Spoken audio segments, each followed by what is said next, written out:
Assalamualaikum warahmatullahi wabarakatuh. Perkenalkan nama saya Muhammad Rizky Kurniawan. Saya mahasiswa dari kampus STKIP Muhammadiyah Sampit, jurusan Pendidikan Bahasa Inggris. Hari ini saya akan menjelaskan tentang psikolinguistik. Oke, di sini ada outline. Yang pertama, pengertian dari psikolinguistik. Yang kedua, elemen dari psikolinguistik. Yang ketiga, ada tipe dari psikolinguistik. Yang terakhir adalah kesimpulan. Oke. Sebelum kita masuk dalam pengertian psikolinguistik, kita harus terlebih dahulu mengenal tentang sejarahnya.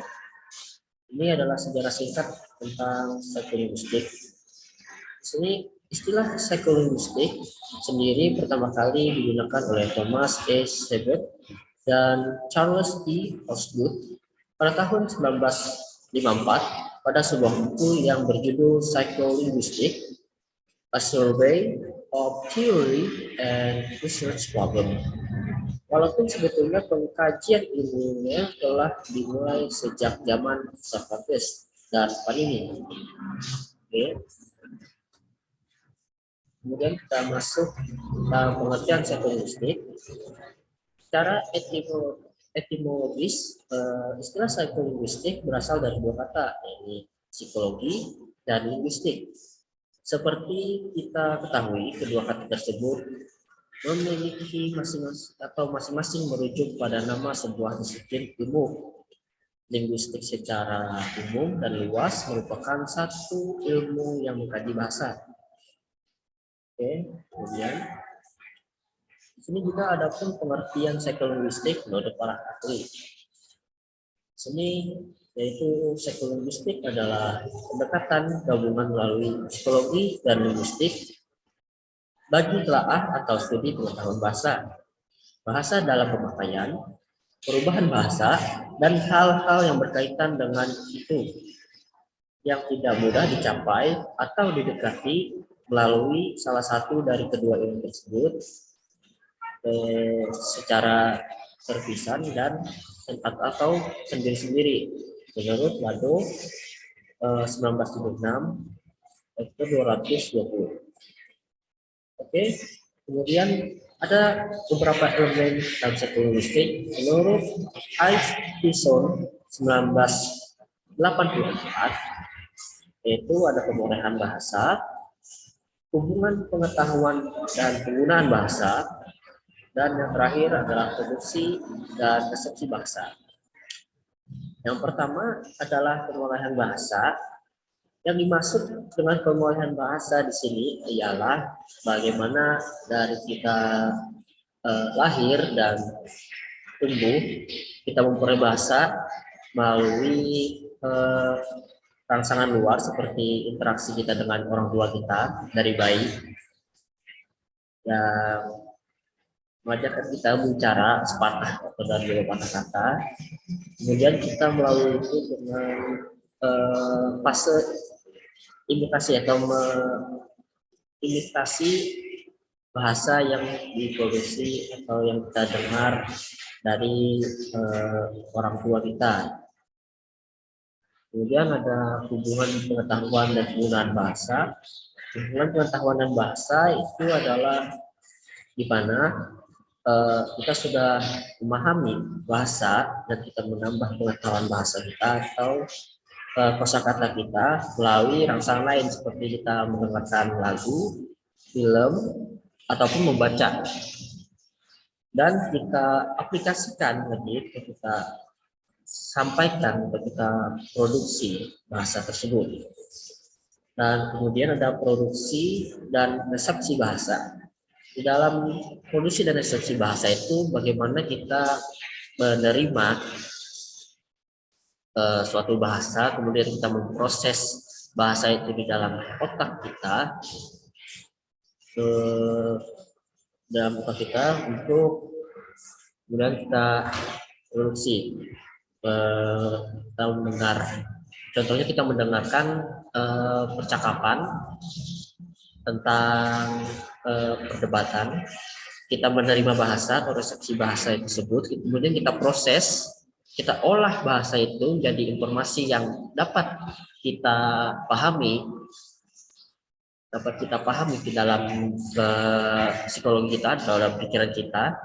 Kemudian kita menyusun kembali kalimat-kalimat kalimat-kalimat tersebut setelah mulai proses penerimaan atau pemerolehan bahasa, kemudian kita proses untuk memproduksi bahasa baru untuk membalas atau menjawab suatu bahasa yang telah kita terima tadi, atau percakapan atau perdebatan yang telah kita terima tadi, kita kemudian produksi kembali. Oke. Untuk selanjutnya di sini ada macam-macam psikolinguistik. Yang pertama ada psikolinguistik secara teoritis, yang kedua psikolinguistik secara perkembangan, psikolinguistik perkembangan, dan yang ketiga ada psikolinguistik sosial, yang keempat psikolinguistik pendidikan. Dan pengertian dari psikolinguistik teoritis ialah cabang yang mengkaji hal-hal yang terkait dengan teori bahasa, misalnya mengenai hakikat bahasa dan ciri bahasa manusia. Di dalam bidang ini mempelajari mengenai bagaimana pengungkapan bahasa yang disampaikan oleh manusia di dalam berbahasa sehari-hari, misalnya dalam bentuk body language, apa yang kita tunjukkan dan apa perbedaan manusia dengan yang lain, dan pengaruh apa saja yang dapat mengubah dari psikolinguistik teoritis ini.